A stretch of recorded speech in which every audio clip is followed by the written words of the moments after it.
Itu sama seperti ajaran yang dianut mereka. Begitu juga Kristen hari ini.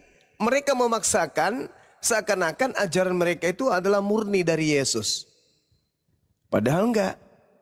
Kitab yang dipegang oleh saudara kita Kristen tak ada validasi, tak ada pengajaran dari Yesus sedikit pun tentang kitab-kitab yang digunakan oleh saudara kami Kristen hari ini. Itu bisa kita buktikan. Nah, kenapa kemudian ada kata Allah? Kemudian orang Yahudi, orang Kristen juga mengenal Tuhannya Yahudi dengan sebutan Elohim. Yang mereka hari ini sebutkan Bapa, yang datang kepada para nabi yang ada dalam ajaran agama Yahudi. Ya karena itu tadi, karena mencampur adukan antara ajaran nenek moyang Roma dengan ajaran Yahudi, orang-orang Farisi yang diambil dari kitabnya orang Yahudi.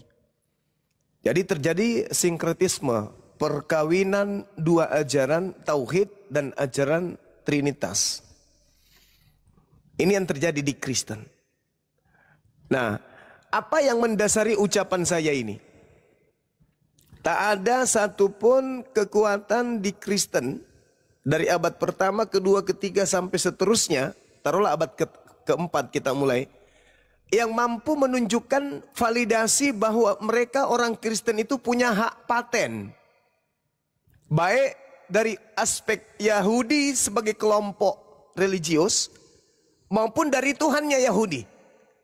Yang mengatakan bahwa kitab yang dipegang oleh saudara Kristen yang mereka sebut perjanjian lama, itu adalah kitab yang diwahyukan oleh Tuhan kepada Yahudi dan diberikan juga kepada orang Roma. Itu nggak ada. Nggak ada tuh.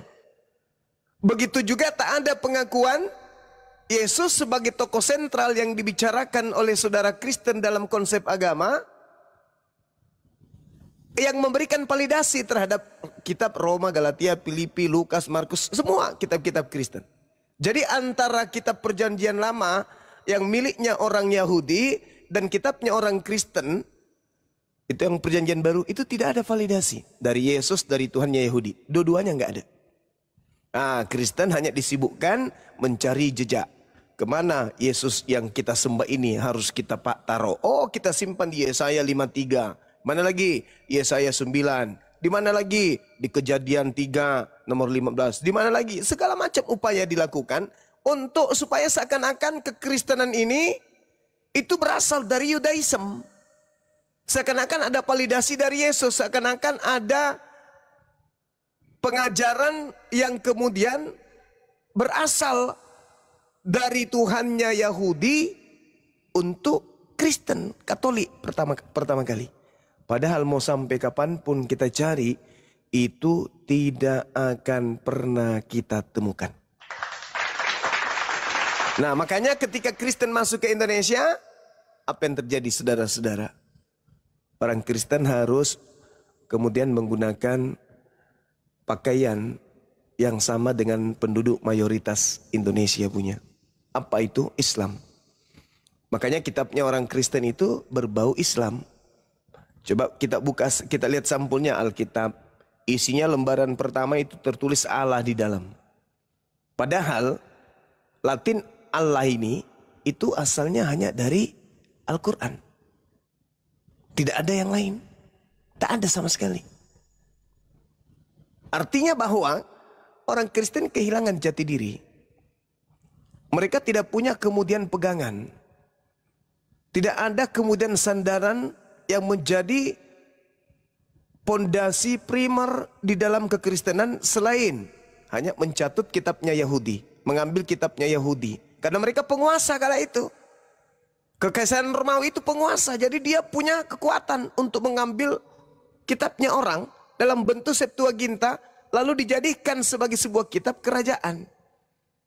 Itu yang terjadi. Tapi kalau kita melihat benang merahnya, mencari benang merah, sampai kapanpun Kristen tidak akan pernah bisa menunjukkan itu. Berbeda dengan Islam di Indonesia ini. Islam di Indonesia meskipun bukan Arab, tetapi karena mereka punya validasi, punya legalitas. Apa itu? Nabi Muhammad mengakui dirinya diutus untuk orang Indonesia. Al-Quran surah Al-Araf ayat 150 58 apa 57 itu teman-teman. Jadi itu jelas tuh saudara-saudara. Jadi kalau Kristen hari ini kadang dia terlihat seperti Yahudi, kadang dia terlihat seperti paganisme, Trinitas, Trimurti, kadang dia kelihatan seperti Islam, itu wajar. Karena mereka tidak punya pegangan. Kepada Yesus mereka tidak punya pegangan, kepada Elohim juga tidak punya pegangan. Tapi memaksakan diri seakan-akan agamanya itu berasal dari para nabi. Padahal bukan. Padahal bukan. Coba lihat prosesi agama mereka, ibadah minggu, Natalan, makan babi, tidak bersunat. Ada nggak agama samawi yang begitu? Nggak ada. Mereka bukan dari samawi. Mereka ini luar dari agama samawi, tetapi mereka punya kesempatan menggunakan, memanfaatkan kemudian data dari kitabnya orang Yahudi untuk membalut diri mereka seakan-akan mereka ini berasal dari agama Yahudi, padahal bukan. Kita lihat di dalam catatan Lukas, catatan Lukas di dalam kitab keduanya, di Kisah para Rasul 24 nomor 5, orang Yahudi justru mengecam Paulus ini sebagai penyakit sampar yang telah menyesatkan orang Yahudi di seluruh dunia. Dan di situ dikatakan Paulus ini adalah tokoh Kristen. Nah, itu cerminannya saudara-saudara. Saya kira ini materi yang sangat sederhana, bahwasanya Kristen muncul ingin menyamai Yahudi, ingin menyamai Islam, tetapi semakin hari semakin nampak bahwa Kristen ini adalah agama yang berdiri sendiri, bukan agama samawi. Mereka mengambil istilah Injil biar seakan-akan dianggap seperti pengikut Nabi Isa alaihissalam. Mereka mengambil kata Alkitab biar seakan-akan dianggap sebagai pengikut Nabi Muhammad SAW. Mereka mengambil istilah Bapa biar dianggap seperti kemudian Yudaism. Jadi seakan-akan aja Kristen ini seakan-akan Yahudi, seakan-akan Islam. Padahal isi dalamnya itu adalah agama kuno yang dianut oleh Romawi kuno, dibungkus menjadi agama Katolik. Demikian.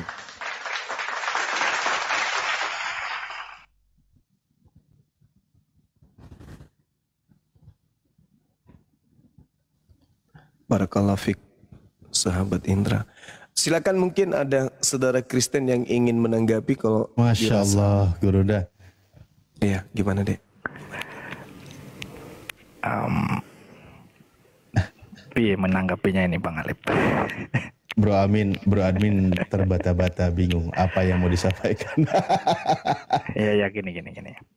Ya kalau soal perjanjian lama itu memang sumber iman dan sejarahnya orang Yahudi, betul. Namun kemudian misalnya anggap saja perjanjian baru nih, misalnya klaim para murid ya mau gimana, kita mengikuti klaimnya para murid dalam perjanjian baru itu, yang mungkin sedikit banyak ada mengutip dari perjanjian lama, mengklaim bahwa Yesuslah yang dijanjikan dalam perjanjian lama. Ya itu memang klaimnya para murid dan kita mengikuti orang Kristen.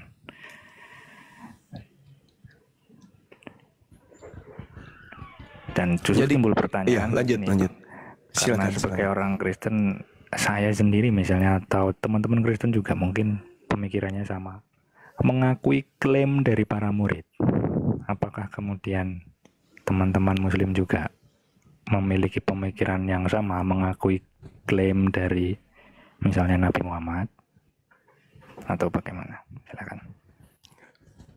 Iya, jadi gini Bung, kalau berbicara mengenai kekristenan dalam perspektif pengajaran Yesus terkait dengan klaim, nggak usah terlalu jauh. Saya mempertanggungjawabkan ucapan saya barusan. Yesus mengklaim ada tertulis tentang dia di dalam kitabnya Yahudi. Ada. Tertulis di dalam Lukas 24 nomor 44. Bahkan sampai nomor 46 tuh. Kata Yesusnya, harus tergenapi semua yang tertulis tentang aku di dalam kitab Taurat, di dalam kitab Nabi-Nabi, dan juga di dalam kitab Mazmur. Harus tergenapi. Sayangnya, kalau kita menelaah lebih jauh dari 3 kitab pokok yang disebutkan Yesus ini, sedikit pun tidak ada tersentuh ajaran Kristen di dalamnya. Itu dulu dicatat. Sedikit pun. Yesus bahkan pada endingnya ketika orang Yahudi ingin mengeksekusi mati Yesus, rupa-rupanya tak ada satupun dari imam kepala mahkamah agama, orang Farisi sebagai ahli Torah, yang mengambil referensi tentang Yesus di dalam kitab Tanak, sebagaimana orang Kristen, orang Roma yang jauh dari ajaran Tanak, yang berani-berani mengambil nubuat Yesaya 53 untuk Yesus mereka. Saya ulang lagi. Tak ada satupun imam yang hidup pada zaman itu, yang era di mana Yesus berkhotbah penginjilan, imam kepala mahkamah agama bahkan, dan juga orang Farisi sebagai ahli Taurat, yang mengambil secuil referensi dari kitab-kitab sebelumnya, yaitu kitab Tanak, untuk melakukan eksekusi mati terhadap Yesus. Itu tak ada. Kita lihat di dalam Yohanes 11, nomor 45 sampai nomor 57. Valid di situ. Pemberitaan penulis kitab Yohanes menceritakan keadaan di TKP. Orang-orang ini pada panik semua. Tapi cakupan kepanikan mereka bukan karena nubuat akan lahirnya agama besar bernama Kristen. Bukan. Melainkan paniknya mereka justru karena Yesus mengancam kestabilan ekonomi politik yang terjadi pada zaman itu, di mana mereka dalam keadaan tekanan dari penjajah Imperium Romawi. Apa yang menjadi kesepakatan? Para imam loh, mahkamah agama yang duduk di situ, orang Farisi yang hadir di sana, bukan kaleng-kaleng. Sementara yang mendudukkan perkara, ini adalah nubuat, ini adalah nubuat, itu kan cuman ilustrasi omong kosong. Kenapa? Karena orang Kristen kudu wajib melangkahi dulu para imam. Berbicara mengenai kitab Tanak, yang lebih tahu imam, mahkamah agama. Mereka yang tahu perkara itu, bukan Kristen. Nah, kemudian pembunuhan yang terjadi dalam hal ini, rencana pembunuhan, itu semata-mata karena unsur sosial, politik, ekonomi. Tak ada unsur kekristenan. Dosa waris lah. Yang itu nggak ada. Tuhan inkarnasi jadi manusia lah. Itu nggak ada itu. Juru selamat dunia lah. Itu nggak ada. Imam kepala Kayafas mengatakan apa? Tahun ini juga aku bernubuat.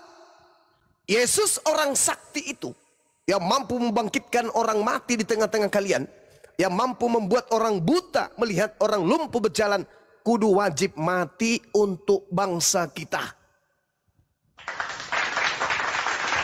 Untuk bangsa Israel tak harus mati demi apa?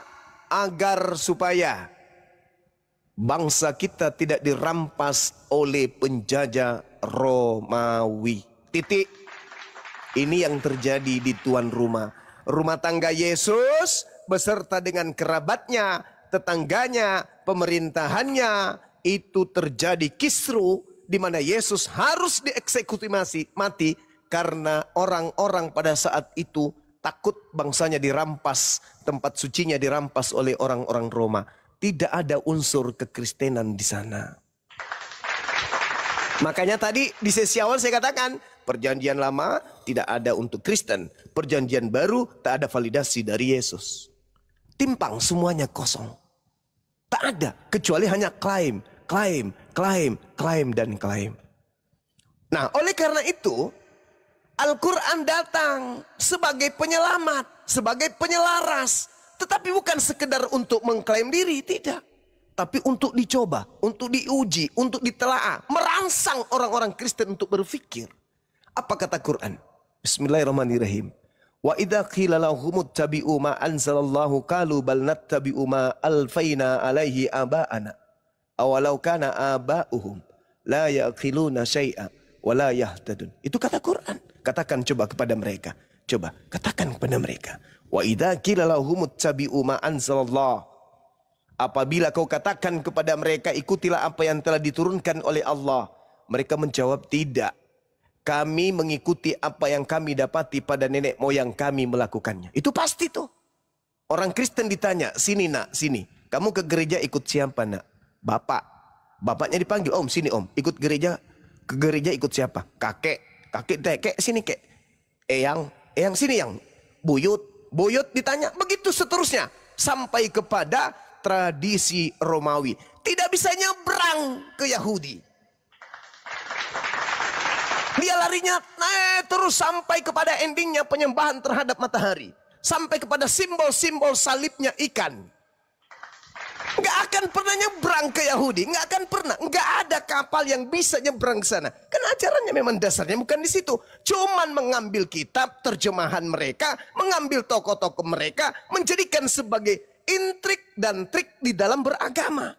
Tapi kalau kita berlayar untuk sampai ke pelabuhan Yudaism, itu tidak akan pernah bisa. Karena pantainya berbeda. Ini yang dikatakan dalam Al-Quran. Ini uji coba. Tanyakan kepada mereka, kalian menjadi Kristen ikut siapa? Yesus? No.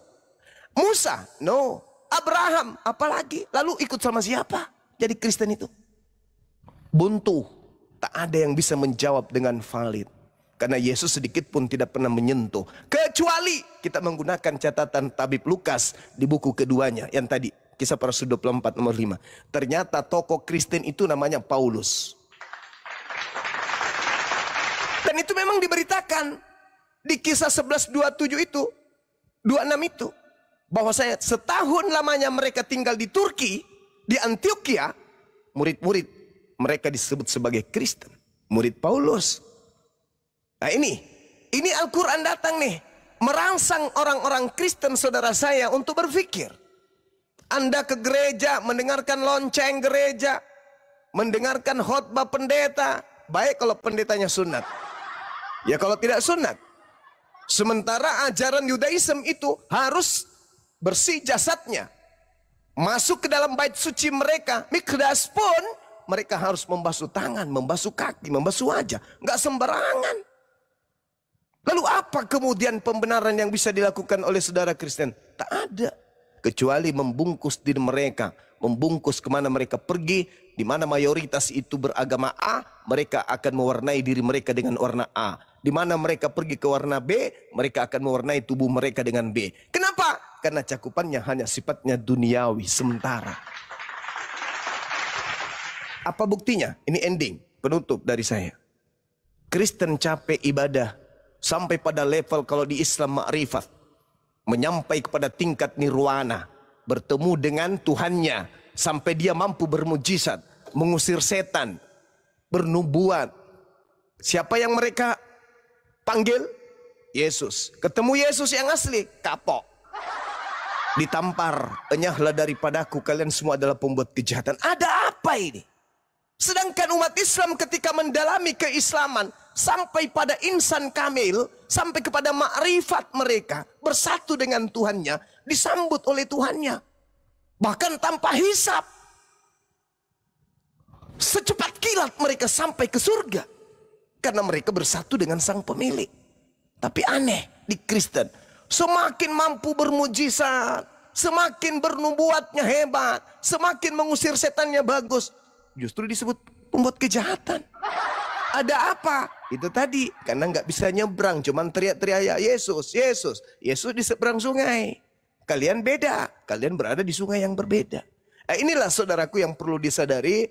Bahwa agama ini menghantarkan kita kepada kebenaran. Bukan memaksa kita untuk mengimani apa yang mencakup dalam ajaran agama kita sendiri. Saya sebagai Muslim. Saudara sebagai seorang Kristen. Kematian ada di depan. Besok hari ketika ajal sudah menjemput, di bawah tanah tak ada lagi pilihan. Tak ada pilihan.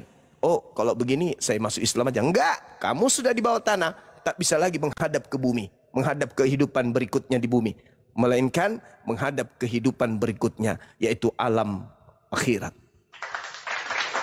Kalau sekarang masih sempat mikir, wah benar juga ya dibilang Bang Suma, ah salah, ngarang dia, ngarang, jangan mau percaya. Ya sekarang masih bisa ngomong kayak gitu.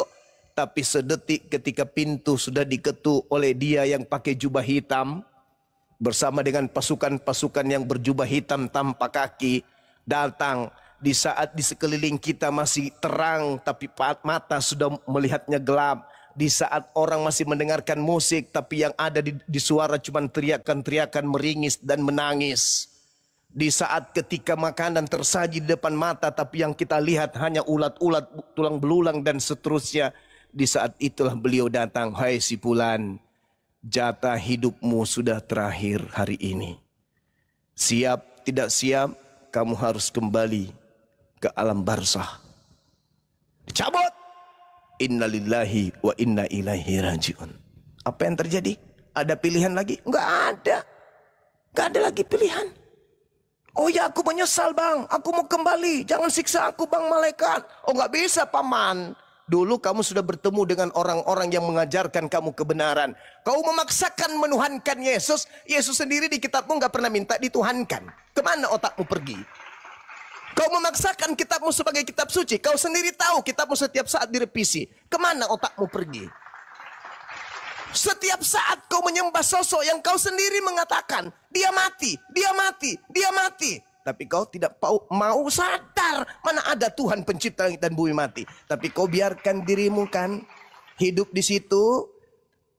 Tak ada yang memaksamu di situ kan. Kamu sendiri yang memilih. Gak ada cerita kau kembali. Kau rasakan kalau kiamat kemudian terjadi miliaran tahun. Kau di sini bersama dengan amalan perbuatan jahatmu. Menemanimu di kegelapan yang tak ada taranya itu. Ini sederhana bung. Ini kalau saya tidak ditahan ini berhenti sampai besok dua hari lagi nih. Ya sudah Bang Suma. Ya makanya ditahan. Silakan bro. Silakan Jak. Ya itu apa ya?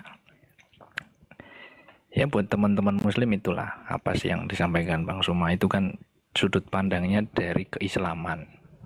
Ketika misalnya Alkitab atau kekristenan dianggap sesuatu yang salah menurut ukuran keislaman, yaitu sesuatu yang wajar, lumrah. Memang harus seperti itu, karena kan formatnya berbeda. Dan itu berlaku untuk semua, termasuk entah Kristen ke yang lain begitu. Dalam hal ini barusan Bang Suma yang sedang menyampaikan bahwa menurut ukuran Islam, di dalam kekristenan banyak sekali kesalahan. Yang tadi mungkin sudah disebutkan. Dan itu sesuatu yang lumrah dan saya juga mendengarkan dari tadi. Dan ya saya juga tidak ada sangkaan sih Bang mau menyangka apa. Itu kan memang apa yang diyakini Bang Suma. Nah tapi saya kembali ke yang tadi. Saya sudah obrolkan dengan Bang Alip. Mungkin Bang Suma punya pendapat yang berbeda. Setelah Bang Suma tahu bahwa ada beberapa kesalahan di dalam kekristenan termasuk kitab sucinya, mungkin tidak setara dengan milik Bang Suma kitab suci Quran atau hadis. Lantas kemudian orang Kristen juga sudah menggunakan kata yang mungkin digunakan oleh teman-teman Islam, misalnya tadi kata Allah, fokus ke kata Allah atau yang lain ya. Ketika orang Kristen baik di Indonesia atau di Arab menggunakan kata Allah untuk Bible, Perjanjian Baru, dan mengklaim bahwa ini adalah Allah yang sama dengan yang ada di Quran, kira-kira itu benar atau salah Bang Suma? Atau Bang Suma lebih setuju yang mana? Mengatakan bahwa Allah di dalam Alkitab itu adalah Allah yang sama dengan yang ada di Quran, atau menyatakan Allah yang di Alkitab dengan yang di Quran ini adalah sosok yang berbeda? Habis itu nanti saya tanya lagi Bang Suma. Pilih yang mana silakan. Oke. Jadi pertanyaan ini menarik. Di dalam Al-Quranul Karim dijelaskan kalau saya nggak salah keliru dalam surah Al-Ma'idah ayat 82. Saya rada lupa ayatnya. Adik-adik mungkin bisa nanti menunjukkan data itu. Di situ diterangkan sesungguhnya kamu akan mendapati orang-orang yang paling keras permusuhannya terhadap kamu kepada orang-orang beriman, yaitu orang Yahudi. Dan itu kita buktikan hari ini. Ya kan? Sepanjang hari, sepanjang zaman yang terjadi kemudian di Gaza itu, mohon maaf, bukan saya lagi mau bawa ke sana, tapi ini Al-Quran yang menarasikan itu. Dan sesungguhnya kata Quran, kamu dapati yang paling dekat persahabatannya dengan orang-orang beriman adalah orang-orang yang berkata kami ini adalah orang Nasrani. Meskipun Kristen bukan Nasrani, tetapi Kristen ini awalnya itu ajarannya itu diambil dari sono. Makanya di sana di Kristen ada yang disebut Yesus, yang konon seorang nabi yang lahir tanpa ayah di tengah-tengah Bani Israel. Berarti ini ada cakupannya dengan firman Tuhan yang saya sebutkan tadi. Di surah Al-Ma'idah ayat 82. Bagaimana kemudian Al-Quran menarasikan engkau akan mendapati orang-orang Nasrani itu dekat dengan kamu. Pertanyaan, bagaimana pandangan saudara Bang Suma? Ketika orang Kristen menggunakan kata Allah atau Allah yang kemudian mereka baca dengan sebutan Allah untuk menghilangkan kesan kalau itu adalah hal yang diambil secara tidak sah dari agama Islam. Agama Islam maksud saya. Al-Quran mengatakan begini, jangankan orang Kristen, orang Quraisy, orang musyrik yang tinggal di tengah-tengah Nabi Muhammad, orang Islam masa itu, yaitu mereka yang menuhankan berhala, patung, pun tahu bahwa sebenarnya Tuhan yang benar itu adalah Allah. Ala lillahid dinul khalis walladzina takhazu min dunihi awliya ma na'buduhum illa liyuqarribuna ilallahi zulfa. Innallaha yahkumu bainakum fima hum fihi yakhtalifun. Innallah la yahdi man huwa kazibun kafar. Itu kata Quran. Ingat, hanya milik Allah ajaran yang murni dari kesyirikan, dari menduakan pencipta langit dan bumi. Dan orang-orang yang mengambil pelindung selain daripada Allah, mereka berkata, kami tidak menyembah mereka, melainkan berharap agar mereka mendekatkan kami kepada Allah dengan sedekat-dekatnya. Sama. Orang Kristen kok ditanya, apakah Anda menyembah Yesus kemanusiaannya? Kagak. Kami hanya menyembah keilahiannya. Sama. Ayat Al-Quran menjelaskan seperti itu. Sungguh Allah akan memberi putusan di antara mereka tentang apa yang mereka perselisihkan. Sungguh Allah tidak memberi petunjuk kepada pendusta dan orang yang sangat ingkar. Di ayat lain Allah mengatakan begini. Wala in sa'altahum man khalaqahum la yakulunna Allah fa anna yufakun. Dan jikalau engkau bertanya kepada mereka, siapakah yang menciptakan mereka? Niscaya mereka menjawab Allah. Padahal mereka musyrik. Padahal mereka penyembah berhala. Padahal mereka penyembah patung-patung. Tapi kalau mereka kamu tanya, man khalaqahum la yakulunna Allah fa anna yufakun. Mereka menjawab Allah yang menciptakan kami Allah. Jadi bagaimana mereka dapat dipalingkan dari menyembah Allah? Ini orang-orang musyrik zaman Nabi Muhammad pun melakukan hal yang sama. Bahkan kalau mereka ditanya, "Qul man yarzuqukum minas sama wal ard? Amman yamlikus sam'a wal absar? Wa may yukhrijul hayya minal mayyit? Wa yukhrijul mayyit minal hayy? Wa may yudabbirul amr?" Fasayaquluna Allah. Fakul afala tattaqun. Kata Allah, katakan kepada mereka, wahai nabiku, tanya kepada penyembah-penyembah berhala ini, kepada penyembah-penyembah patung ini, tanya kepada mereka. Tanya, siapa yang memberi kalian rezeki dari langit dan bumi? Atau siapa yang berkuasa menciptakan pendengaran, penglihatan? Dan siapakah yang mengeluarkan yang hidup dari yang mati dan mengeluarkan yang mati dari yang hidup? Dan siapa yang mengatur segala urusan di atas alam semesta ini? Maka mereka akan menjawab Allah. Maka katakanlah, mengapa kamu tidak bertakwa kepada Allah? Jadi kalau hari ini orang Kristen menggunakan kata Allah, itu bukan tanpa unsur kesengajaan. Mereka sengaja. Karena mereka secara manusiawi dekat dengan Islam dan mereka tahu sebenarnya bahwa kata Allah itu lebih pas untuk yang menciptakan, itu lebih pas untuk yang maha kuasa, untuk yang menciptakan dan yang maha menghidupkan. Lebih pas disebut Allah daripada disebut Theos. Ini yang Al-Quran uraikan. Kamu akan mendapati orang-orang yang mengatakan diri mereka Nasrani lebih dekat kepadamu dibandingkan orang Yahudi. Nah, ini buktinya. Kenapa orang Kristen ketika ditanya, kenapa kau menggunakan kata Allah? Karena orang Arab Kristen lebih dulu menggunakan kata Allah. Subhanallah. Dengan kata lain, mereka sadar pencipta langit dan bumi itu sebenarnya Allah. Tapi mereka malu mengaku itu. Sehingga apa yang terjadi? Allah sama dengan Tuhan, Tuhan sama dengan Allah. Apa buktinya? Allah Bapa, Allah Anak, Allah Roh Kudus. Kenapa tidak menyebut dewa? Dewa Bapa, Dewa Anak, Dewa Roh Kudus. Kenapa? Karena sejatinya dewa menyisihkan makna dan rasa kata di dalamnya syarat dengan paganisme. Islam pagan, tapi dipakai kata Allah. Ini bukti. Al-Quran itu nggak pernah melenceng. Ketika Al-Quran menarasikan sebuah pemahaman, maka harus terimplementasi dengan keadaan kehidupan umat manusia. Itu nggak bisa ditawar-tawar tuh.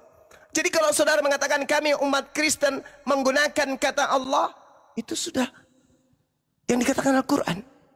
Hanya saja karena kalian tidak murni Nasrani, tidak murni ajaran Nabi, maka selayaknya Yesus 100% Tuhan, separuhnya juga adalah bukan Tuhan. Seperti itulah kata Allah kalian buat.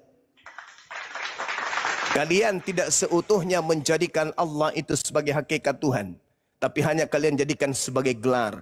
Tapi pada prinsipnya kalian sadar kata Allah ini merujuk kepada pencipta langit dan bumi. Jadi saran saya, gunakanlah kata Allah. Ketika saudara Kristen saya pengen kali menggunakan kata Allah, katakanlah ucapan itu dengan ucapan yang benar. Jangan pada tempat yang keliru. Contoh, di dalam Filipi 2, nomor 6, nomor 7, nomor 8.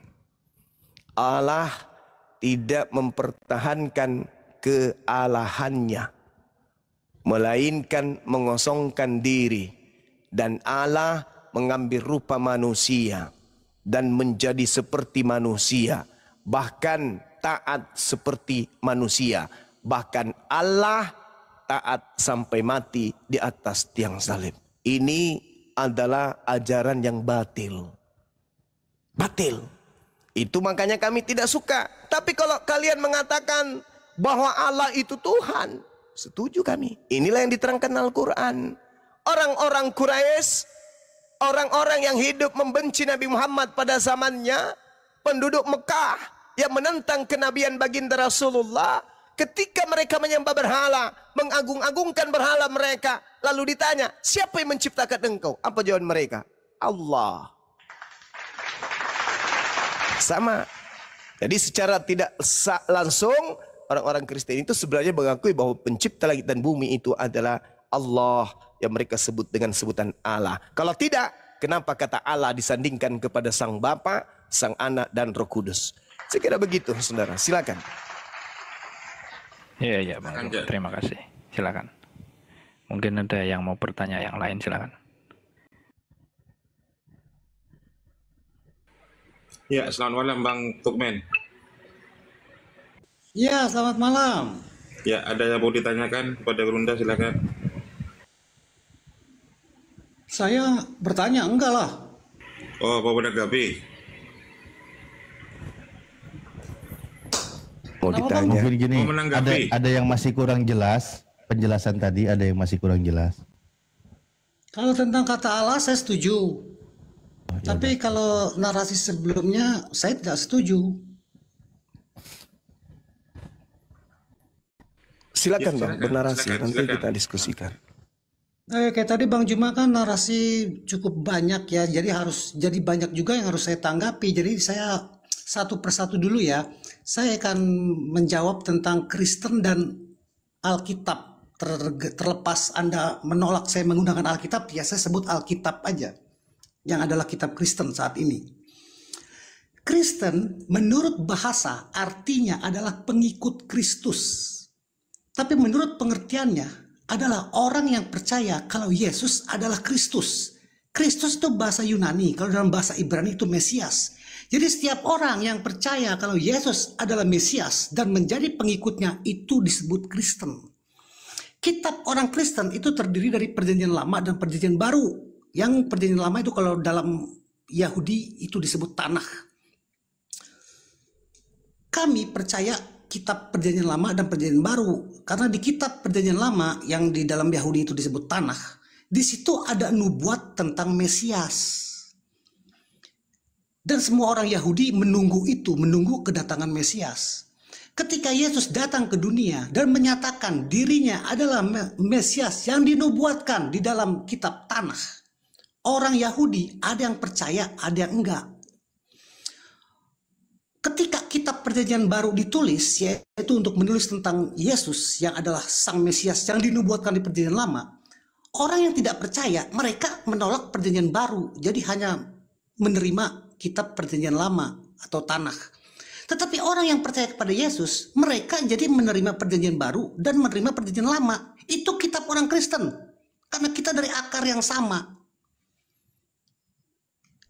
Kita orang Kristen percaya kalau Sang Ilahi yang menciptakan segala sesuatu di kitab Perjanjian Lama adalah Sang Ilahi yang mengutus Yesus.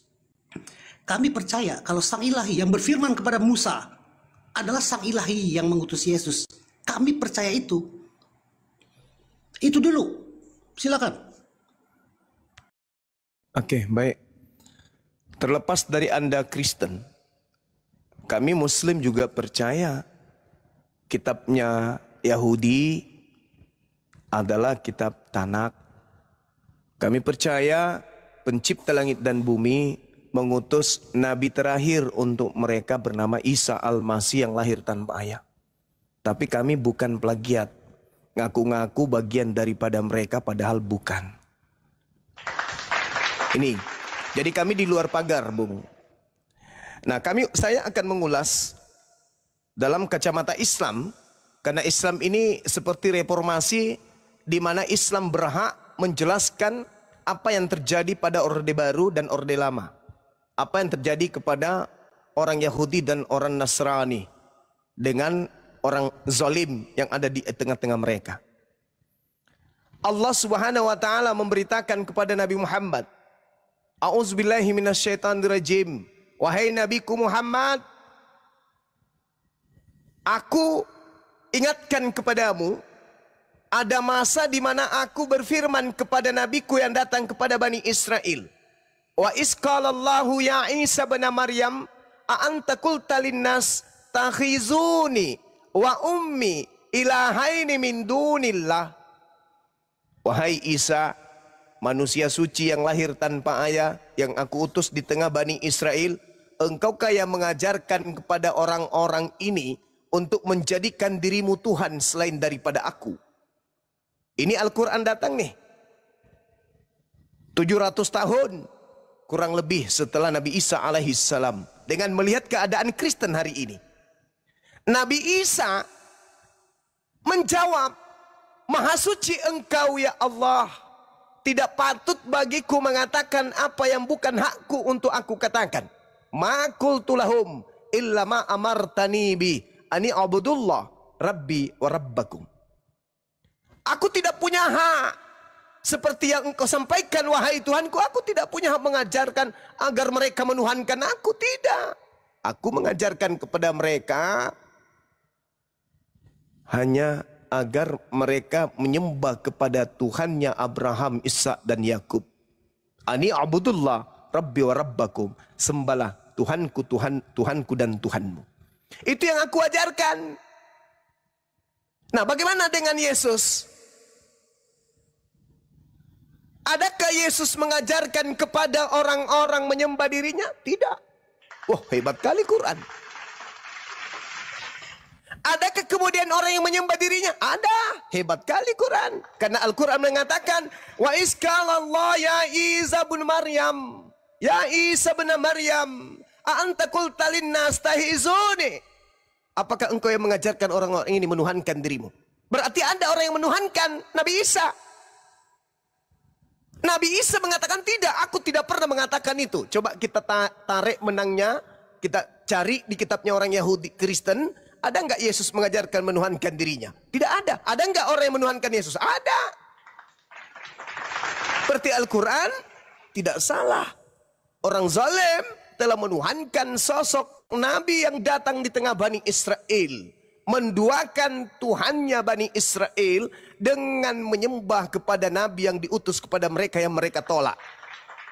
Yesus ditolak? Ditolak. Oh, berarti Nabi Isa.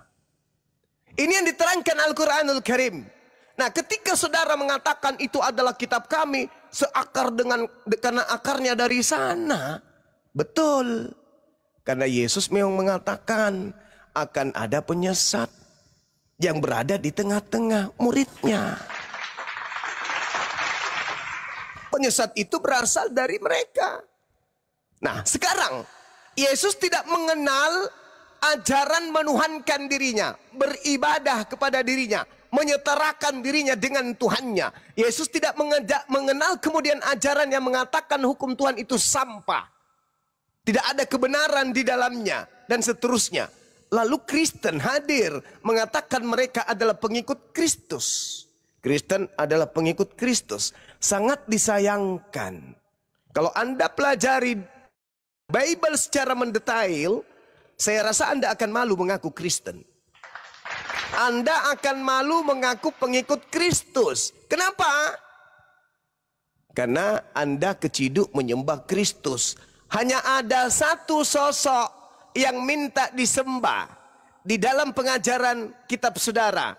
Selain daripada Tuhannya Yahudi, yang minta disembah oleh Yahudi, iblis pun minta disembah di dalam Bible. Yesus pernah nggak minta disembah? Tidak pernah Yesus minta disembah. Tapi iblis di dalam Lukas 4 nomor 7 minta disembah. Hari ini Kristen menyembah sosok Kristus. Sementara Yesus mengatakan, waspadalah kepada Kristus palsu. Ada enggak Yesus sebagai Kristus asli minta disembah? Tidak.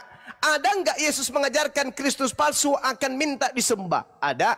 Ada enggak Yesus mengatakan Kristus palsu akan mendapatkan pengikut yang banyak? Ada.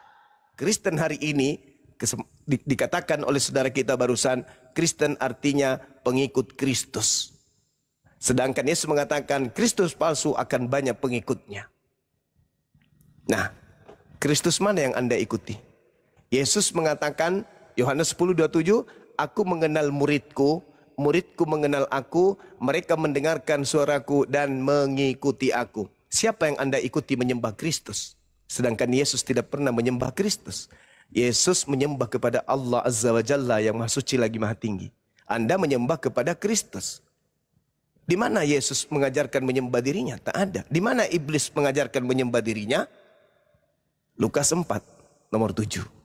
Silakan.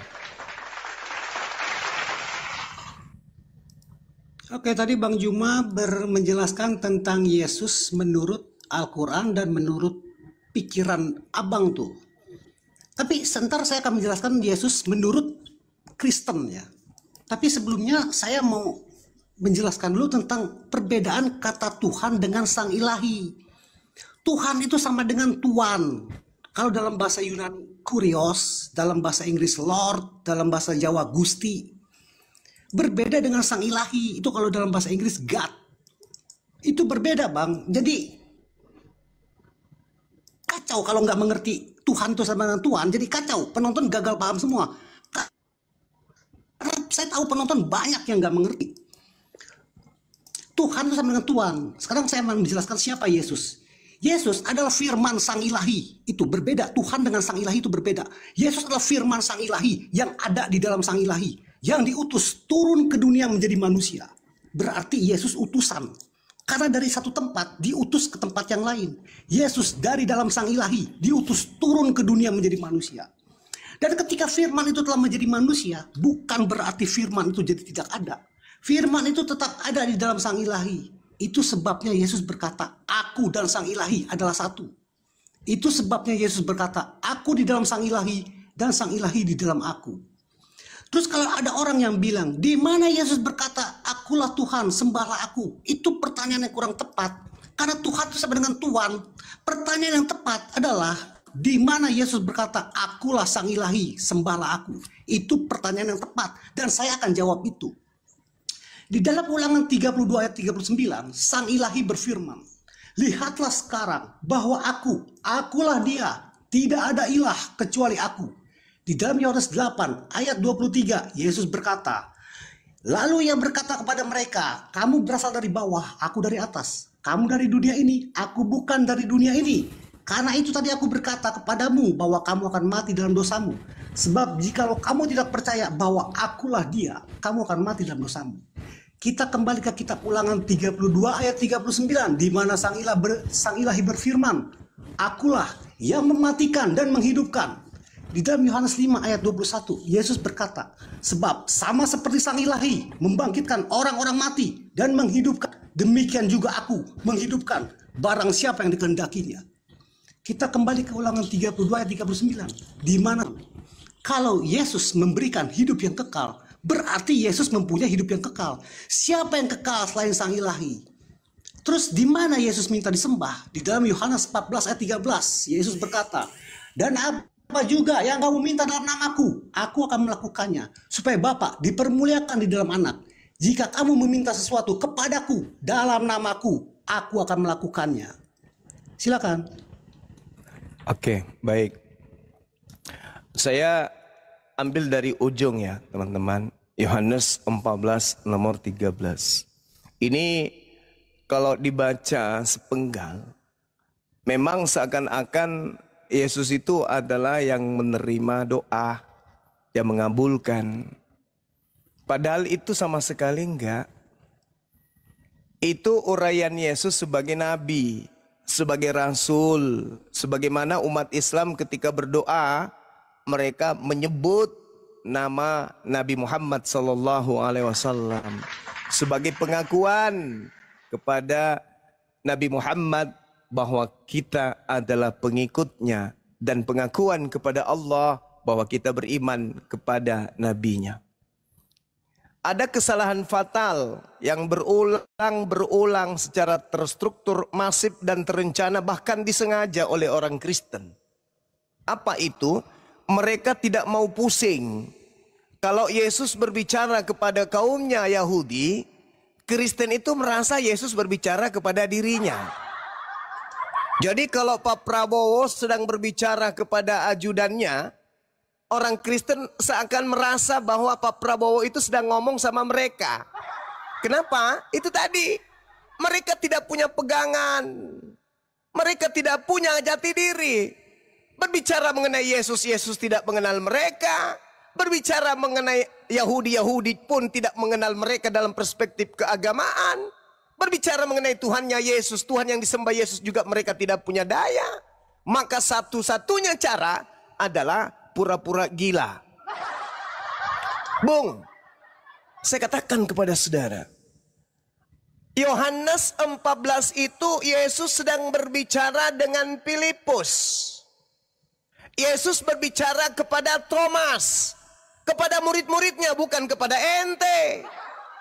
Mereka orang-orang Yahudi, nama yang saya sebutkan nama tadi, apa kata Yesusnya? Yohanes 18 nomor 7 Anda baca. Segala firman yang engkau berikan kepada aku telah aku sampaikan kepada Thomas, telah aku sampaikan kepada Filipus, telah aku sampaikan kepada Andreas, telah aku sampaikan kepada Kepas. Dan mereka telah menerimanya. Apa endingnya setelah mereka nerima? Mereka percaya bahwa engkaulah yang telah mengutus aku. Jadi jangan gila permanen dong. Orang-orang ini telah menerima perkataan demi perkataan dari A sampai Z yang menjadi cakupan pengajaran Yesus sebagai penginjil ke tengah-tengah mereka. Apa endingnya? Menurut Yesus, alhamdulillah, puji Tuhan. murid-muridku telah menerima ajaranku dan mereka percaya bahwa aku adalah Rasulullah. Kenapa jadi Tuhan bagi ente? Kenapa? Karena ente bukan pengikutnya, ente penumpang gelap. Jadi sadari itu. Kemudian data-data berikutnya yang Anda sampaikan Yohanes 5. Apa kitab saudara bahwa Yesus itu Tuhan, Yesus Tuhan. Kenapa? Karena Anda Kristen. Tidak mungkin Anda masih melanjutkan ajaran Romawi kuno menyembah kepada Hercules. Maka satu-satunya jalan Anda menggantikan Hercules dengan Yesus. Dengan cara apa Anda melegalkan itu? Anda mencomot kata-kata penyampaian Yesus kepada muridnya yang disadur oleh pengarang kitab Anda. Lalu kitabnya Anda jadikan sebagai kitab seakan-akan Yesus berbicara kepada ente. Maaf, sorry lah kawan. Yesusnya memberikan tiket, karcis, ijazah kepada pengikutnya. Ente mau lulus, ente mau menjadi pengikutku, ente mau mendapatkan hidup kekal, ente kudu wajib punya ijazah.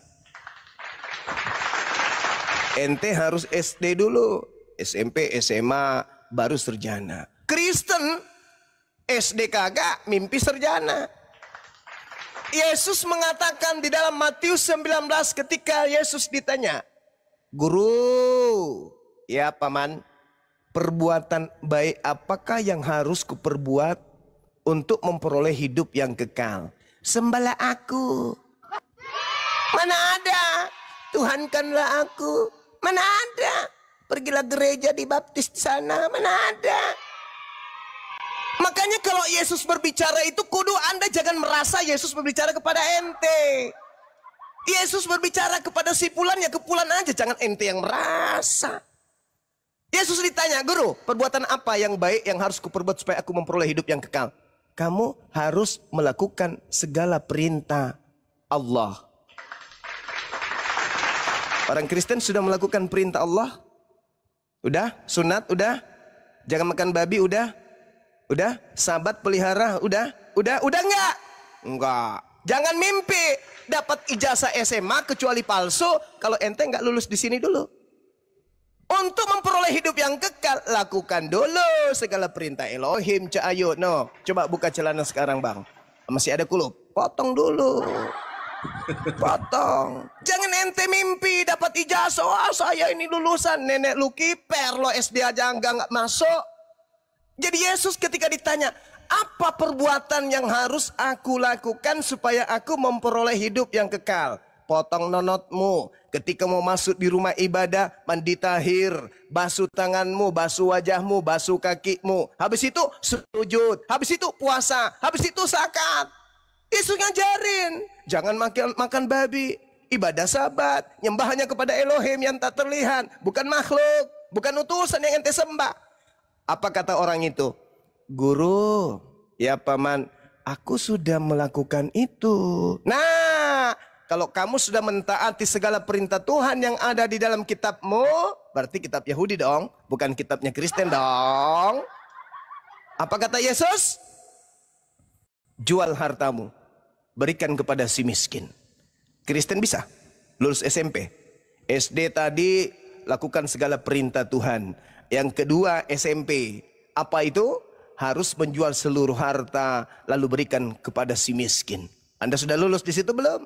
Belum. Orang datang pinjam uang untuk beli korek aja Anda nggak mau. Gimana mau lulus?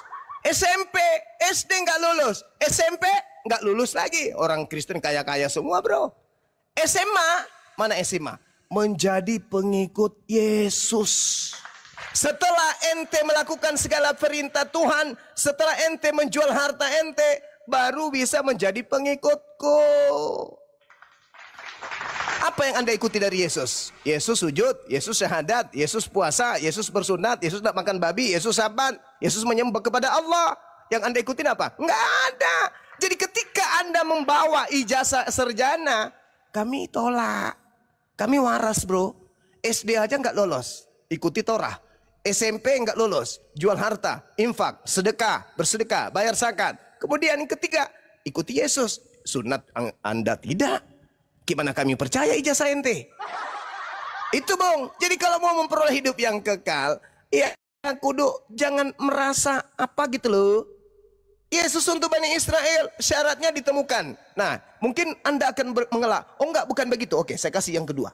Apa kata Yesus? Di dalam Yohanes 12 nomor 49. Kata Yesusnya begini, Bung. Nanti Anda bisa tanggapin. Kalau kepanjangan tolong. Dia mengatakan begini. Aku Yesus tidak berkata-kata dari diriku sendiri.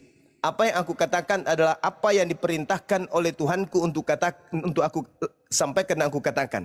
Dan, nah coba. Dan firman-Nya adalah hidup yang kekal. Jadi Kristen nggak bisa masuk di situ. Kristen nggak bisa dapat hidup kekal. Kenapa? Karena firman Tuhan yang hidup kekal itu dianggap sampah oleh Kristen. Filipi 2, Filipi 3, nomor 8. Sedangkan yang dianggap sampah oleh Paulus dalam menjalankan misi mengajarkan agama Kristen itu justru hidup kekal menurut Yesus. Jadi hidup kekal adalah firman Tuhan, yaitu kitab Torah. Itu hidup kekal. Siapa yang tidak menjalankan Torah, maka dia meninggalkan hidup kekal menuju kebinasaan. Kami tidak menjalankan Torah karena kami umat Islam, bukan umat Yahudi. Kalian harus melakukan Torah karena kalian nyamar-nyamar jadi Yahudi. Ya, saya kira demikian. Silakan. Silakan. Cak Amin, bro. Oh, waktu komentari, silakan. Ya, habis ini aku komentar. Oh ya Bang, iya, saya langsung jawab aja ya. Kenapa orang Kristen menyembah Yesus? Saya akan menjawab itu dengan sebuah perumpamaan. Misalnya ada seorang direktur yang mempunyai sebuah perusahaan. Orang yang berkuasa di perusahaan itu adalah sang direktur. Terus pada suatu saat sang direktur mengutus anaknya dan memberikan segala kuasa kepada sang anak untuk memimpin di perusahaan itu. Dan itu berarti sekarang sang anak yang menetapkan segala hukum dan peraturan di perusahaan itu. Dan itu berarti sekarang sang anak yang menentukan siapa saja yang bisa bekerja di perusahaan itu.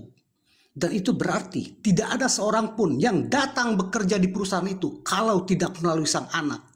Karena sang anak sudah diberikan segala kuasa oleh sang bapak direktur untuk memimpin di perusahaan itu. Sekarang pertanyaannya, kalau kita ingin melamar di pekerjaan itu, kita akan datang kepada sang anak atau kita akan datang kepada sang direktur? Kalau kita datang kepada sang direktur akan bilang, itu anakku yang kukasihi, kepadanya lah aku berkenan. Dengarin dia. Sang direktur akan ngomong begitu. Sang direktur akan bilang, barang siapa yang menentang anak saya berarti menentang saya. Yang barang siapa menghormati anak saya berarti menghormati saya. Dia yang akan menentukan apakah kamu bisa bekerja di perusahaan itu atau tidak. Jadi kami datang kepada sang anak karena Yesus sudah diberikan segala kuasa di surga dan di bumi oleh sang ilahi untuk menjadi hakim yang untuk menentukan siapa saja yang bisa masuk ke dalam kerajaan surga. Seperti itu perumpamaannya. Jadi kalau saya tanya siapa yang berkuasa di perusahaan itu selain sang direktur, dialah anak sang direktur yang diberi wewenang. Lalu siapa yang berkuasa di surga dan di bumi selain sang ilahi? Dialah Yesus, anak sang ilahi yang diberi wewenang. Silakan. Bang Suma, aku nyambung ya. Nggak apa-apa Bang Suma ya. Oh, lawannya dua ini Bang Suma. Saya tanggapi ini boleh? Habis itu Bro Admin boleh? Oke, Boleh, makasih Bang ya. Nanti saya lupa. Mumpung ada perumpamaan yang menggelikan. Seorang direktur pensiun. Gugur, dia bukan Tuhan lagi, bukan direktur lagi. Ini kalau dijadikan sebagai konsep ketuhanan, kacau ini. Ada Tuhan pensiun memberikan posisi ketuhanan kepada makhluk ciptaannya yang dilahirkan oleh seorang manusia. Kacau. Iya, kalau direktur beneran memberikan kuasa kepada ajudan atau asistennya, masuk akal. Ini Tuhan kok dipensiunkan. Itu satu, analogi Anda nggak cocok. Karena Tuhan itu tidak bisa diserupakan dengan manusia, maka Tuhan tidak bisa dianalogikan, diumpamakan seperti makhluk. Di dalam kitabnya orang Yahudi diterangkan 2 Samuel 7:22, Yeremia 10:6, Tuhan tidak serupa dengan apapun. Jadi kamu jangan menganalogikan Tuhan dengan apa yang kamu suka. Saya tanggapi secara mendetail. Direktur memberikan kuasa kepada si anak. Lalu Anda mau ke direktur nggak boleh. Berarti udah pensiun direktur, nggak ada daya lagi. Masih layak dianggap direktur nggak? Ini nggak bisa dijadikan analogi. Kalau Anda memaksakan analogi ini, Yesus ketika datang, apa kata Yesus? Sembah kepada siapa? Kepada direktur atau kepada dirinya? Lebih besar siapa? Bapak atau dirinya? Direktur atau dirinya? Hidup kekal itu mengenal direktur satu-satunya direktur atau juga mengenal dirinya sebagai direktur? Yohanes 17:3. Hidup kekal itu adalah mereka mengenal engkau satu-satunya direktur dan mengenal aku yang hanya sebagai utusanmu yang duduk di bangku cadangan. Mau sampai kapan? Mengandalkan ijazah palsu, ngutip-ngutip ajaran Yesus, tapi nggak nyambung. Yesusnya memberikan hadiah nih kepada kita umat yang belakangan melalui Bible. Apa kata Yesus? Ini hadiah buat Kristen dan juga buat saya, Bang Sumam pribadi. Dalam Yohanes 5 nomor 36 ini orang Islam ini udah hafal dari anak TK sampai yang dato-dato itu udah hafal karena seringnya mendengarkan. Ada kesaksianku yang lebih penting dari kesaksian seorang tokoh mentari. Bahwa segala mukjizat yang aku lakukan, segala ucapan yang aku ucapkan, segala pekerjaan yang aku kerjakan, pekerjaan itu yang bersaksi bahwa apa? Bahwa aku adalah utusan Tuhan. Hanya orang gepeng kepalanya yang suka makanan-makanan haram, yang suka kemudian tidak ibadah kepada Tuhan, yang menyembah Tuhan cadangan, yang mempensiunkan Tuhan senior. Itu hanya orang gepeng. Atau ada kekuatan yang ada di dalam tubuh Anda yang memang menginginkan dirinya dilantik menjadi Tuhan. Ini yang bahaya.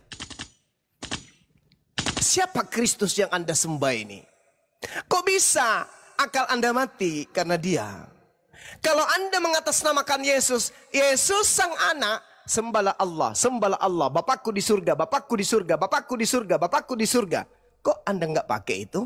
Kok justru Anda menggantikan Yesus yang berdoa kepada Bapa di surga dengan Kristus ini? Ada apa? Jangan-jangan memang si Kristus palsu mau dituhankan. Karena kalau yang Yesus asli, Kristus asli, mau dia dijadikan sebagai utusan doang. Hidup kekal itu yang kita kejar. Islam mengejar hidup kekal, Kristen mengejar hidup kekal. Kunci hidup kekal Yesus sudah beri. Apa itu? Jadikan dia sebagai rasul, kenali dia sebagai utusan untuk hidup kekal. Yohanes 17:3. Hidup kekal itu adalah mereka mengenal aku yang engkau utus. Sebagai apa? Sebagai utusan. Kesaksianku, semua mujizat yang kulakukan agar semua orang tahu bahwa aku adalah utusan. Hidup kekal itu adalah firman Tuhan. Yohanes 12 nomor 50. Tapi kenapa dan mengapa? Hidup kekal sudah di depan mata, Yesus uraikan, tapi kenapa tetap saja menyembah Kristus? Ada apa dengan Kristus? Kenapa harus disembah sih? Bukankah Kristus mengajarkan hidup kekal itu cukup mengimaninya sebagai rasul? Kenapa harus disembah si Kristus ini? Siapa sih Kristen? Jadi penasaran gue. Jangan-jangan setan yang ngaku-ngaku Kristus. Ingat, kata Yesus, waspadalah kepada iblis yang nyamar, yang datang kepadamu dengan memakai namaku dan berkata, akulah Kristus. Itu kata Yesus loh. Di dalam Matius 24 nomor 4 nomor 5. Waspadalah kepada iblis penyesat, planos dalam bahasa Yunani, yang datang kepadamu dengan memakai nama Yesus dan berkata, akulah Kristus. jangan kamu percaya. Kristus asli sembahlah Elohim. Kristus asli berdoalah kepada Elohim. Hanya dia satu-satunya Tuhan yang benar. Tapi ada Kristus ternyata yang mau dituhankan. Kristen hari ini menuhankan sosok Kristus. Hati-hati toko komentari. Ajal Anda semakin dekat. Kalau Anda tetap aja memperbodoh diri menyembah Kristus, Kristus anak Maria tidak pernah mengajarkan itu. Kristus setan yang mau disembah. Mana dalilnya? Lukas 4 nomor 6, nomor 7 dan seterusnya. Kristus setan itu yang mau disembah. Lukas 21:8 Kristus setan itu mau disembah. Matius 24 nomor 4 nomor 5 Kristus setan itu yang mau disembah. Hari ini Anda menyembah Kristus. Kristus anak Maria manusia tidak mau disembah. Kristus setan mau disembah. Anda penyembah Kristus. Kristus yang mana? Yesus tidak mau disembah. Hanya Kristus setan yang mau disembah. Silakan. Tapi ke Bro Admin dulu. Catat aja apa yang saya sampaikan. Kalau ada yang penting untuk ditanggapi, silakan. Saya aja bang. Oh, ya, Abang kan menanggapi narasi saya. Nanti setelah selesai narasi kita berdua baru sama Bro Admin. Boleh, silakan. Iya. Saya menjelaskan perumpamaan itu untuk supaya penonton bisa mengerti kenapa orang Kristen menyembah Yesus. Perumpamaan itu tentang kekuasaan. Bukan direktur pensiun segala. Saya berbicara tentang kekuasaan. Sang anak pasti dia berbicara dengan sang direktur. Tetapi orang yang ingin bekerja di perusahaan itu semua harus melalui sang anak. Karena sang anak sudah diberi segala kuasa oleh sang direktur. Terus saya habis ini Bro Admin, oke ya, saya ingin menjawab tentang Yesus berkata, inilah hidup yang kekal, yaitu mereka mengenal engkau satu-satunya sang ilahi yang benar. Dan mengenal Yesus Kristus yang telah engkau utus. Jadi Yesus berkata, hidup yang kekal adalah mengenal satu-satunya sang ilahi yang benar. Siapa sang ilahi yang benar menurut Yesus? Yaitu sang ilahi yang dipanggil Bapa oleh Yesus. Atau ayah, kalau dalam bahasa Inggris father. Karena Yesus adalah anak sang ilahi. Jadi Yesus itu bukan hamba Allah, tetapi anak sang ilahi. Anak sang ilahi itu bukan berarti sang ilahi mempunyai istri lalu mempunyai anak. Tetapi anak sang ilahi adalah sebutan. Seperti sebutan hamba Allah dan ada sebutan anak sang ilahi. Hamba Allah memanggil sang ilahi dengan sebutan Tuhan atau Tuan. Kalau dalam bahasa Jawa Gusti, kalau dalam bahasa Inggris Lord. Yang artinya Tuan, karena mereka adalah hamba. Lawan kata dari hamba itu Tuan. Tetapi Yesus memanggil sang ilahi dengan sebutan Bapa atau Ayah. Karena Yesus adalah anak sang ilahi. Dan setiap orang yang menerima dan percaya kepada Yesus, mereka juga akan menjadi anak-anak sang ilahi. Jadi kami memanggil sang ilahi bukan dengan sebutan Tuhan atau Tuan. Tetapi kami memanggil sang ilahi dengan sebutan Bapa atau Ayah. Ini aku anakmu. Itu hidup yang kekal menurut Yesus. Mengenal satu-satunya sang ilahi yang dipanggil Bapa oleh Yesus. Dan mengenal Yesus Kristus yang telah diutus. Yaitu seperti yang saya jelaskan di awal. Yesus adalah firman sang ilahi yang diutus turun ke dunia menjadi manusia. Yesus berasal dari dalam sang ilahi. Diutus turun ke dunia. Siapa orang yang menyebut sang ilahi dengan sebutan ayah atau Bapa? Kalau bukan orang Kristen. Dan siapa yang mengenal Yesus adalah firman sang ilahi? Kalau bukan orang Kristen. Itu hidup yang kekal menurut Yesus, menurut Kristen. Silakan. Iya, tidak ada hidup kekal itu mendudukkan Yesus sebagai ilahi. Membabi buta ente kawan. Yesus memberikan hidup kekal bukan berarti dia sang pemilik. Dia menerima mandat. Yohanes 3 nomor 16. Jadi yang percaya kepada Yesus itulah yang memperoleh hidup kekal. Ketika Yesus berkata aku utusan Tuhan dan dipercayai oleh orang Yahudi, diimani oleh orang Yahudi, diterima oleh orang Yahudi, maka mereka akan memperoleh hidup yang kekal. Jadi yang percaya kepada Yesus sebagai utusan Tuhan akan memperoleh hidup yang kekal. Bukan menuhankan dia. Kurang apa lagi coba ucapan Yesus. Kesaksiannya kan udah jelas tuh. Kesaksian Yesus menurut Yesus ini yang harus dipercaya. Bukan kesaksian saudara. Ente siapa rupanya? Yesusnya bersaksi. Hidup kekal itu mengenal aku yang engkau utus. Dikenal sebagai apa? Ya dikenal sebagai utusan. Keluar daripada itu ya neraka. Tidak memperoleh hidup kekal. Apa yang membuat Anda menuhankan Yesus? Apanya yang membuat Anda kemudian? Karena dia berkuasa di surga. Kata siapa? Yesus menerangkan Matius 20 nomor 23. Tetapi aku tidak berhak menentukan tentang siapa yang duduk di sebelah kananku dan siapa yang duduk di sebelah kiriku kelak di surga. Apa kuasanya? Itu dalil ucapan Yesus sendiri. Aku tidak berhak. Yang punya hak kuasa langit bumi itu yang mengklaim itu setan. Tadi kan udah aku bilang, saudara, Kristus itu ada yang palsu, yang menjanjikan kemudian keselamatan langit bumi, surga dan bumi. Anda lihat di dalam Lukas 4 itu. Aku berhak memberikan kepada siapapun yang menyembahku. Siapa yang menyembahku, aku berhak memberikan kuasa langit dan bumi kepadanya. Itu setan. Yesusnya tidak berhak. Siapa yang duduk di kananku, di kiriku, aku tidak punya hak. Aku tidak bisa berbuat apa-apa dari diriku sendiri. Itu yang asli. Tapi yang Anda jual ini, dia mau kuasa, dia begono, begone dan begono. Lah itu siapa? Yang palsu. Nah sekarang, untuk menyimpulkan ini. Ketika Yesus berkata segala firman yang kau berikan kepada aku telah aku sampaikan kepada muridku. Mereka menerimanya, mereka percaya bahwa engkaulah yang telah mengutus aku.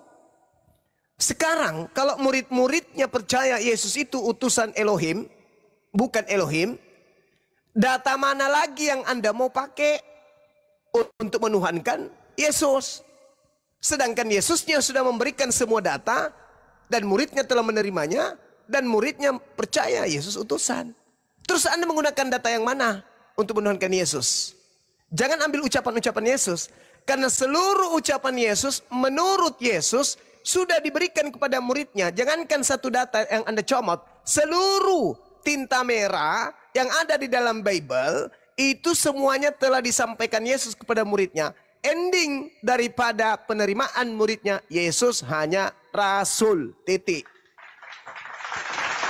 Tolong tunjukkan kepada saya. Jangan sembunyikan data Anda. Data mana yang Anda gunakan untuk melantik Yesus menjadi Tuhan? Data mana? Karena tinta merah itu semua cakupan dia adalah Rasul Tuhan.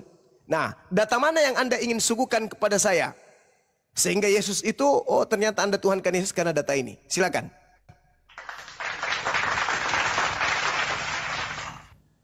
Oke, saya jadi harus menjelaskan Tuhan, etimologi kata Tuhan ya. Enggak perlu. Tuhan itu sama dengan... Ya, enggak perlu. Enggak perlu, saudara. Kan kami tahu. Menurut abang kan Tuhan itu sang ilahi kan? Kami tahu bahwa saudara Kristen ini mensederajatkan Elohim Tuhannya Yahudi dengan yang oknum bernama Kristus. Kami tahu di gereja kalian menyembah Kristus. Jadi enggak perlu ini Tuhan, ini secara etimologi. Enggak perlu.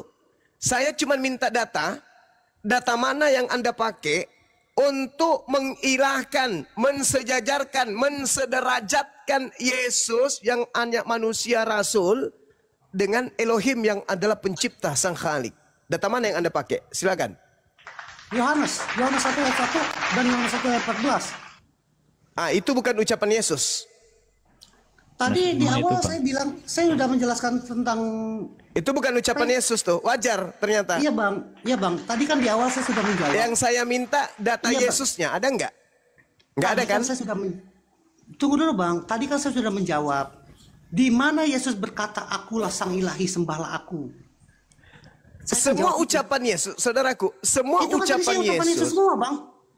Semua ucapan Yesus telah Yesus berikan kepada muridnya. Dan Yesus bersaksi muridnya menerimanya. Dan muridnya percaya bahwa Yesus itu rasul, utusan Tuhan. Iya, sekarang Yesus utusan. Dari dalam sang ilahi, dia sang firman. Dari dalam terus kenapa Anda mengilahikan? Kenapa Anda mengilahikan? Kenapa Anda mensetarakan, mensejajarkan dengan ilahi? Dengan ilah. Dengan Eloah. Dengan Yod-Heh-Vaveh. Dengan Hasem, Tuhannya Yahudi. Ya karena firman sang ilahi adalah sang ilahi bang. Sama seperti suara saya. Ini data ini yang tidak ada keluar dari mulut Yesus. Enggak, data ini yang tidak keluar dari mulut Yesus. Silakan Anda pakai data Anda sendiri untuk menuhankan Yesus. Ternyata firman ilahi adalah ilahi. Itu tidak diajarkan oleh Yesus. Berarti Anda benar-benar mentuhankan Kristus yang bukan Kristus asli. Silakan. Saya tentang firman dulu ya. Habis ini Bro Admin ya. Oh ya, silakan. Ya, saya akan Nanti aku tak menjelaskan nyambung tentang saja. firman sang ilahi adalah sang ilahi. Saya akan menjelaskan konsep Tritunggal dulu lah. Setelah itu silakan Bro Admin. Saya izin menjelaskan Tritunggal ya supaya mengerti ya. Kata Tritunggal itu tidak ada di dalam Alkitab. Kata Tritunggal itu sebutan untuk Bapa, Putra, dan Roh Kudus. Bapa itu sang ilahi, Putra itu Yesus atau firman sang ilahi, dan Roh Kudus adalah roh sang ilahi yang adalah satu, sang ilahi yang esa. Firman di dalam bahasa Yunani itu ada dua kata. Yang pertama rema, yang kedua logos. Maksudnya yang pertama logos, yang kedua rema. Suara saya sekarang yang terdengar ini yang disebut rema. Dan suara saya ini berasal dari pikiran saya yang ada di dalam saya. Itu yang disebut logos. Segala sesuatu yang kita lakukan itu berasal dari pikiran. Ketika kita berkehendak, ketika kita bersuka cita, ketika kita bersedih, itu semua berasal dari pikiran. Ketika kita berkata-kata, itu berarti berasal dari pikiran. Ketika kita berjalan, berlari, mengambil sesuatu, itu semua berasal dari pikiran.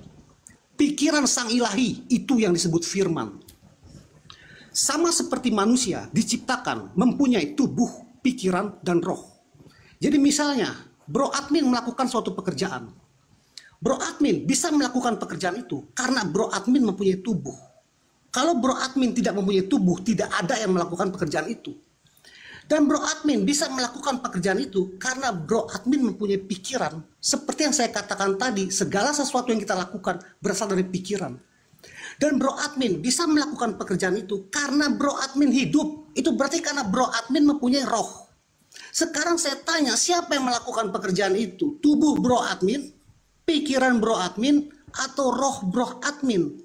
Itu semua tidak bisa dipisahkan. Yang melakukan pekerjaan itu adalah Bro Admin.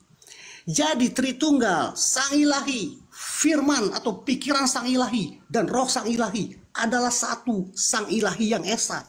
Yesus adalah firman sang ilahi yang diutus turun ke dunia menjadi manusia.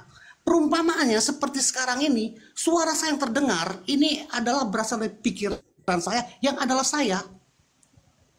Tapi suara saya tidak bisa menyentuh Bang Juma. Tapi kalau suara saya menghujat Bang Juma, terus Bang Juma datang ke rumah saya, Toko Mentari, kenapa kamu menghujat saya? Terus saya bilang, yang menghujat abang bukan saya, tapi suara saya. Abang pasti akan bilang, suara kamu itu berarti kamu. Tapi suara saya di sini tidak bisa, suara saya di sana tidak bisa menyentuh abang. Itu berarti saya lebih besar daripada suara saya. Tetapi suara saya itu berarti saya. Barang siapa yang menentang suara saya, berarti menentang saya. Barang siapa yang mematuhi suara saya, berarti mematuhi saya. Begitu juga Yesus adalah firman sang ilahi yang menjadi manusia. Silakan. Oke, saya tanggapi dulu ini. Jadi sekali lagi saya katakan, dalam konsep kenabian, konsep yang diajarkan Yesus, Tuhan itu tidak serupa dengan makhluk. Anda lagi-lagi menyerupakan Tuhan Anda dengan makhluk. Kalau Anda mengatakan suara Anda yang keluar dari Anda adalah Anda, maka kotoran yang keluar dari anus Anda itu juga adalah Anda. Karena hal itu sama, esensial yang keluar dari Anda.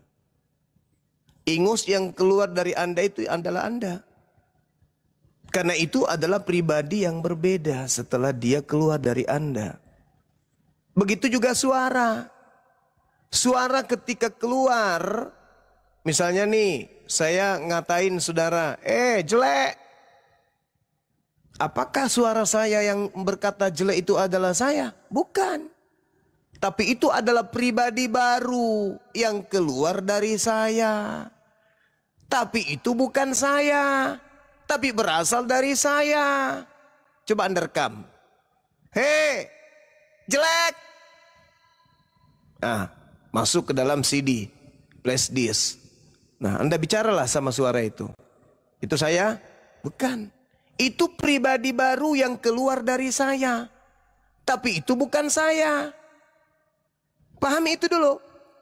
Jadi Yesus itu keluar dari Tuhan, bukan Tuhan. Sesuatu yang keluar dari Tuhan bukan Tuhan. Yesus keluar dari Tuhan, dia bukan Tuhan. Tapi dia berasal dari ide. Dia berasal dari firman. Awalnya dia adalah firman. Pada mulanya dia adalah firman. Firman yang melekat bersama-sama dengan Tuhan yang disebut ide atau kalam. Sederhananya, harusnya andai saja bisa mengumpamakan Tuhan dengan manusia, maka Anda menggunakan perumpamaan yang harus signifikan. Anda punya mulut. Mulut dan Anda itu satu. Tidak bisa dipisahkan. Mulut Anda yang adalah Anda mengeluarkan suara. Di mana suara Anda mengatakan sendal jepit. Maka pada mulanya adalah mulut. Mulut itu bersama-sama dengan tokoh mentari. Dan mulut itu adalah tokoh mentari. Itu baru betul. Mulut itu telah menjadi sendal jepit. Maksudnya apa? Bukan mulut Anda yang lepas dari tubuh Anda. Turun ke lantai jadi sendal. Tetapi mulut Anda berkata, Mami, Yayang, apa Pak? Belikan papi sendal dong. Ini duitnya. 2 jam kemudian istri Anda datang bawa sendal. Sendal itu ditaruh di meja. Anda kemudian berkata, pada mulanya sendal ini adalah perkataan. Perkataan yang menjadi sendal. Apa itu? Sayang, belikan papi sendal. Itu kalau Anda pingin kali menyetarakan Tuhan dengan ente. Itu analoginya yang tepat. Jangan Anda katakan, pada mulanya adalah mulut. Mulut Tuhan bersama-sama dengan Tuhan. Dan mulut Tuhan adalah Tuhan. Mulut Tuhan telah menjadi daging. Mati meja. Belas ya anak-anak. Maksud apa itu? Tuhan turun ke bumi. Maksudnya dia memanjang mulutnya turun ke bumi gitu. Melalui 7 langit, 7 lapis langit. Enggak. Bukan begitu. Yesus itu pada mulanya firman. Apa firman itu? Ya perkataan Cak Ayu. Jangan gila permanen. Please. Firman itu perkataan yang Anda katakan rema atau yang Anda katakan logos. Please. Kalau dia adalah ide menjadi Yesus, betul. Kalau dia adalah perkataan menjadi Yesus, betul. Tapi dia bukan ide jadi Yesus berubah wujud menjadi Yesus. Dia bukan perkataan berubah wujud menjadi Yesus. Enggak. Dia manusia 100% utuh manusia. Lahir secara mujizat tanpa ayah. Dia berasal dari instruksi yang berasal daripada ide. Tidak ada yang salah di situ. Yesus pada mulanya adalah firman. Betul. Yesus bukanlah manusia yang lahir tanpa perintah Tuhan.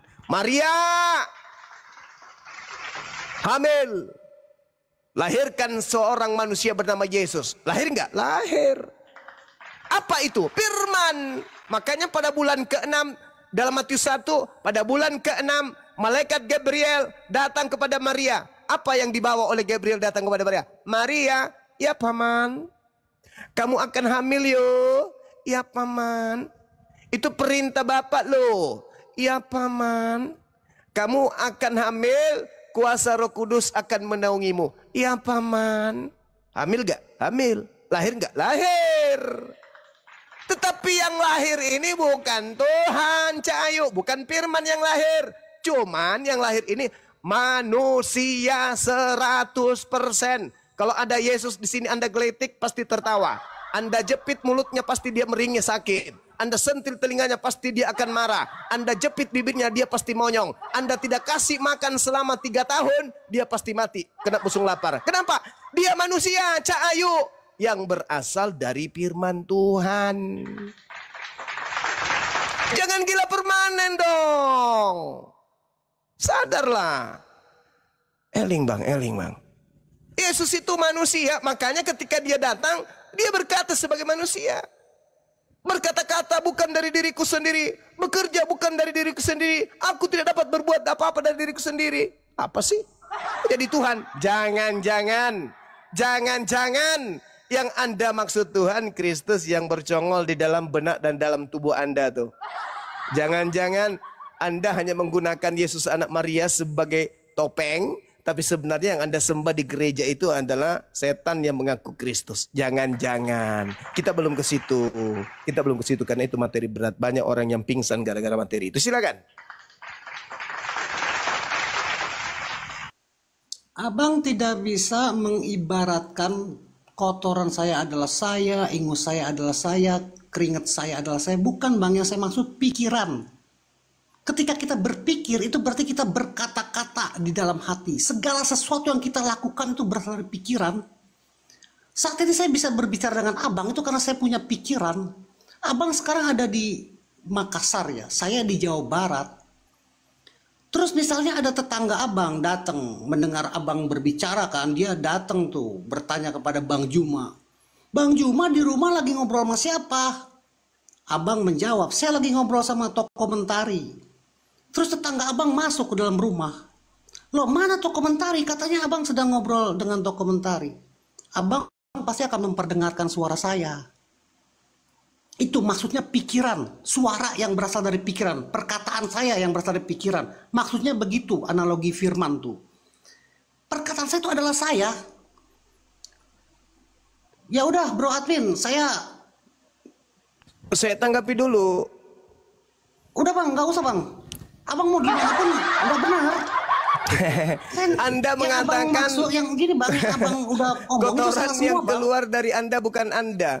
Karena itu bukan ucapan. Saudara, apakah Anda pernah mencret di celana tanpa sadar?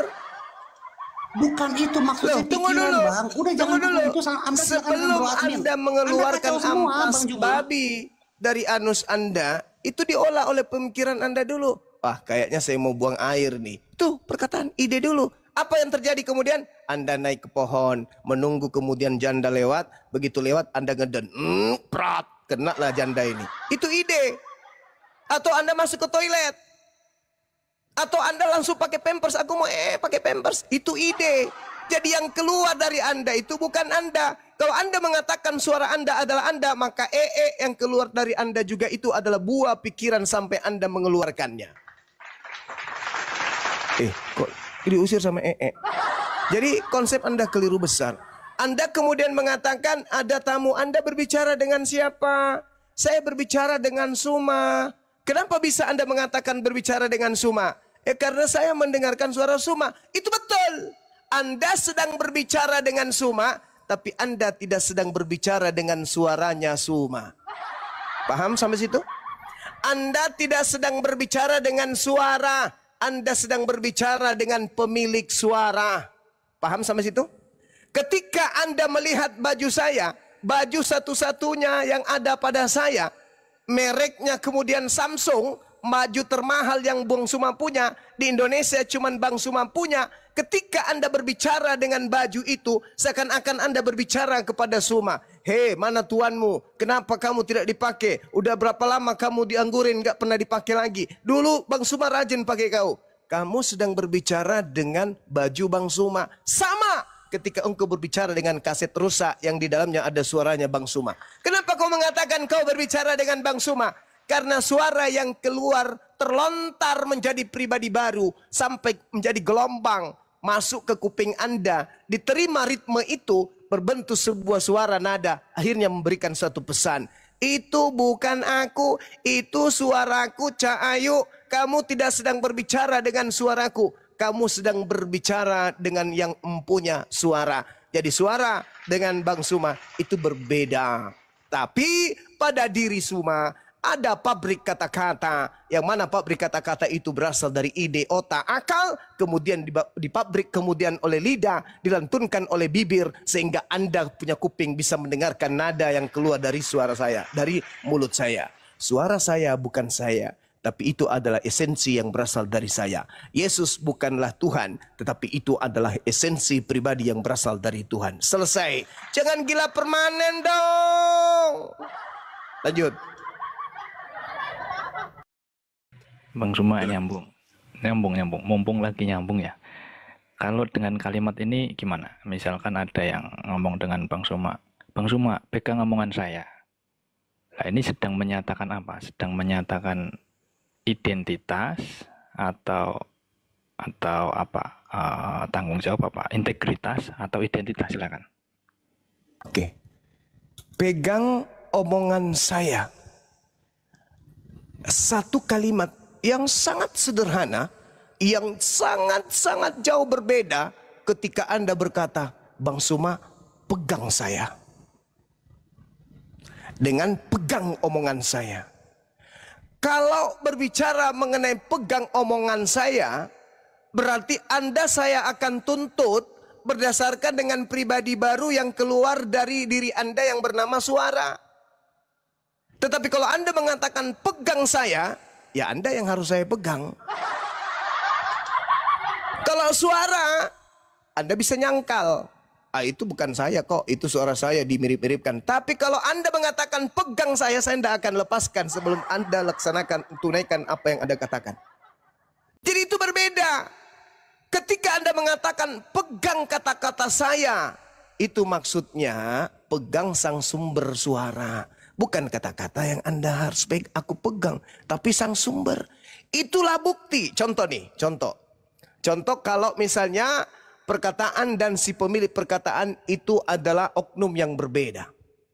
Ketika ada seorang yang berkata kepada seorang lain, misalnya, lu jelek kali, lu muka lu seperti monyet, dan itu diucapkan di depan umum. Lapor ke polisi, aku tidak menerima ucapan dia yang telah menjatuhkan derajat saya di depan umum. Apa katanya? Dia katakan aku ini monyet. Di mana dia mengatakan? Di pesta. Mana perkataannya? Cari. Ya sudah nggak ada, Pak. Perkataannya diucapkan di situ. Di mana? Mana? Tangkap perkataannya, tangkap. Kan perkataannya yang berkata seperti itu yang masuk di kupingmu dia atau perkataannya? Perkataannya Pak langsung di kupingku. Nah, tangkap. Di mana itu perkataan? Ya nggak ada lah, Pak. Yang mengatakan itu dia. Ya, kan yang masuk di kupingmu perkataan atau dia? Perkataan, Pak. Ya kita tangkap perkataan. Jangan tangkap dia. Yang masuk di kupingmu apanya yang masuk di kupingmu? Yang masuk di otakmu itu apanya? Suaranya, Pak. Ya udah tangkap suaranya. Enggak, Pak, dia, Pak. Ya, artinya beda antara suara dengan pemilik suara. Kalau suara dengan pemiliknya itu sama, yang ditangkap suara aja. Dipenjarakan suara itu, borgol si suara. Biar yang empunya masih tetap menghidupi rumah tangganya. Tapi karena beda, karena beda antara suara dengan yang